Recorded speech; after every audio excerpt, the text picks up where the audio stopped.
就是呢，我们的孩子一定要打入世界100大。用心跟努力，我绝对看好我们国立高雄大学的足球队。好，我们一起为我们足球队好来这个加油。这年后他们一起全部有心不见得会成功，但是有很大成功的机会。为足球能够做更多的贡献，做更多的付出，是很幸福的一件事情。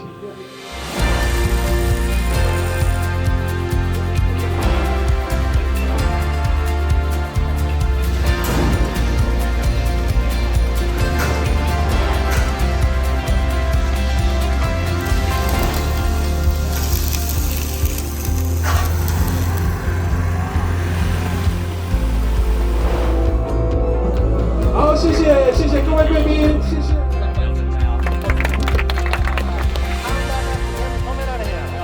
高大一定要有一个属于我们孩子可以练习的程度。你有心，你有方法，有策略，你要用的运动科学，没有什么做不到的，只要你有心。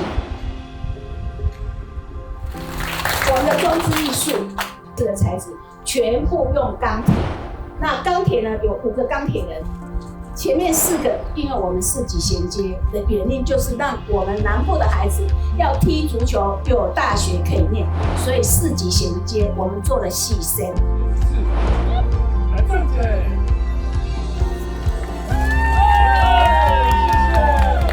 我们装置艺术正式启用。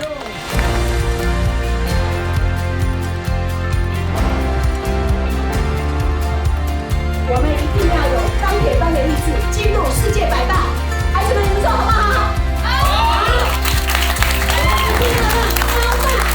高雄、台湾发光发热，大家说好不好？好！来起来。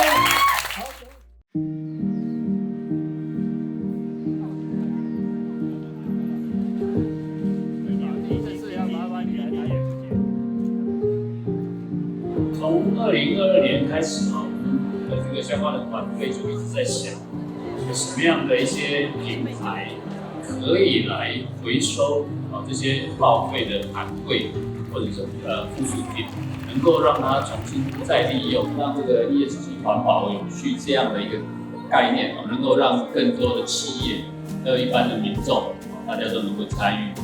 那在4天的展期，我们希望能够有更多的民众对 ESG 这个设计概念有兴趣的，可以来到这个松烟文创这边来看这些展览。我们也期待有一些设计呢，在未来能够被具体的去做实现。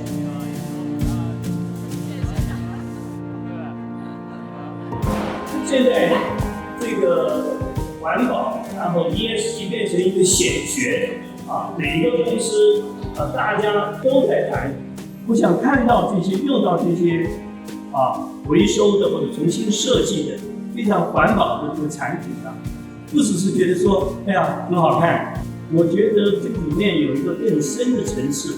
我觉得它其实是常人的一种用心，设计者对顾客的一种 respect， 我觉得是一种尊重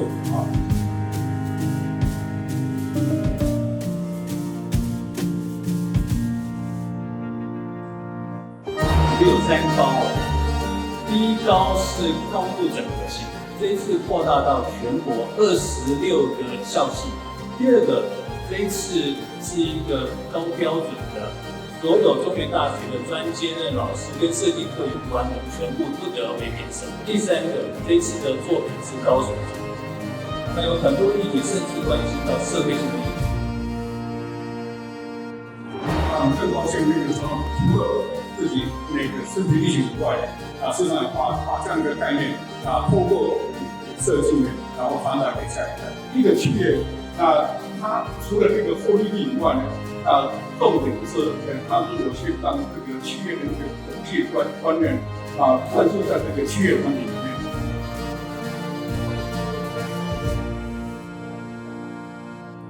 不只是参加的同学们，大家的这个成果受到肯定，而且我们在评审期间，其实大家也在互相的激荡跟学习，我觉得是非常非常有意义的一件事情。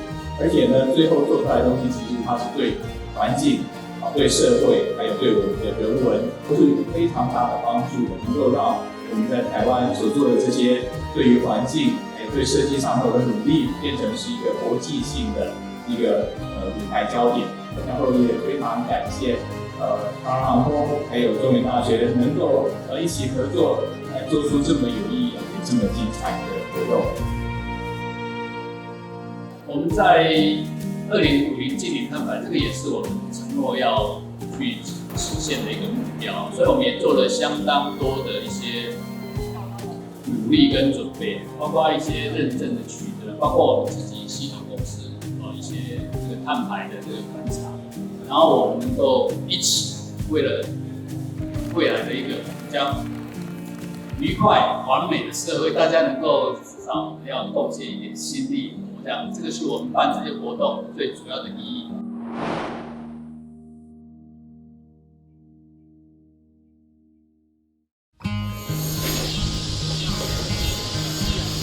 这是大陆，对，在大陆。哦。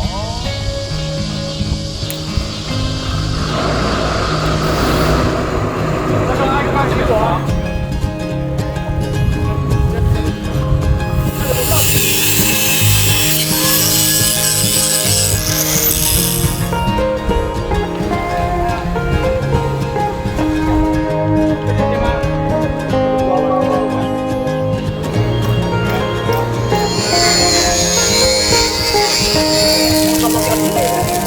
主要的正面，对，主要正面，然后大地。